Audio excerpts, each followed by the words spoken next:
இந்த easy and ஹெல்த்தியான breakfast பண்ணுறதுக்கு நான் ஒரு 1/2 கப் அளவுக்கு கடலை மாவை ஒரு பவுலில் சேர்த்துக்கிறேன். அது கூடவே தேவையான அளவுக்கு உப்பு சேர்த்து நல்லா ஒரு பிஸ்கட் வச்சு கலந்து விட்டுக்கலாம். அதுக்கப்புறமா 1/4 கப் அளவுக்கு தண்ணியை கொஞ்சம் கொஞ்சமாக சேர்த்துக்கிறேன். சேர்த்துட்டு நல்லா ஒரு செமி திக் பேஸ்ட் மாதிரி நல்லா கலந்துக்கலாம் அந்த கடலை மாவை.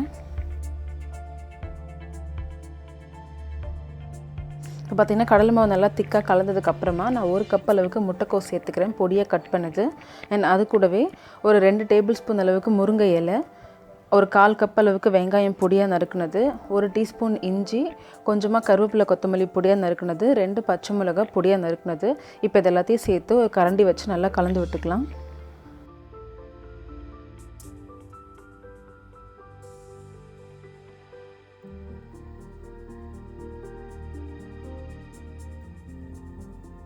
இப்போ இது எல்லாத்தையும் சேர்த்ததுக்கப்புறமா கடைசியாக வந்து நான் 1 டீஸ்பூன் அளவுக்கு சீரகம் சேர்த்துக்கிறேன்.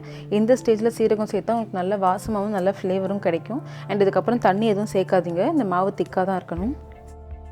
இப்போ நான் ஒரு இரும்பு தோசைக்கல்ல காய வச்சுருக்கேன். அதில் வந்து இந்த மாவை ஒரு குழம்பு கரண்டியால் எடுத்து தோசைக்கல்ல விடுங்க.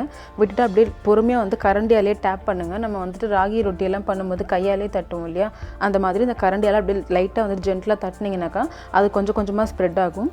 ஒரு சின்ன சைஸ் வர வரைக்கும் ஸ்ப்ரெட் பண்ணுங்கள், ரொம்ப மெலிசாக தட்டாதீங்க. இப்போ சுற்றி எண்ணெய் விட்டு 2 பக்கமும் வேக வச்சு எடுத்துக்கலாம். இது வந்துட்டு கொஞ்சம் திக்னஸ் வந்துட்டு பார்த்திங்கன்னா கொஞ்சம் தடியாக இருக்கணும். அப்போ தான் நம்ம ஆட் பண்ண காய்கறி எல்லாமே வேகும். அதுக்குன்னு ரொம்பவும் தடியாக மொத்தமாக ஊற்றிடாதீங்க. நம்ம வந்துட்டு பார்த்திங்கன்னா உங்களுக்கு இந்த சைஸ் பார்த்தாலே தெரியும். நம்ம நார்மலாக அடை ஊற்றும் போது எந்த சைஸில் இருக்குமோ அந்த சைஸில் இருக்கணும். அவ்வளோதான், ரொம்பவே ஈஸி அண்ட் ஹெல்த்தியான ஒரு பிரேக்ஃபாஸ்ட் ரெசிபி ரெடி. இது வந்துட்டு நீங்கள் அப்படியே சாப்பிட்றதுனால சாப்பிடலாம். உங்களுக்கு சைட் டிஷ் ஏதாவது வேணும்னாக்கா நீங்கள் மலாட்டை சட்னி அந்த மாதிரி ஏதாவது அரைச்சி சாப்பிட்லாம். நான் இதுக்கு பீனட் டிப் தான் சர்வ் பண்ணேன். அந்த ரெசிபி வந்துட்டு நான் இதுக்கப்புறம் இருக்க வீடியோவில் நான் காமிக்கிறேன். ரொம்பவே ஈஸியான ரெசிபி. ஸோ கண்டிப்பாக ட்ரை பண்ணி பாருங்கள். தேங்க்ஸ் ஃபார் வாட்சிங்.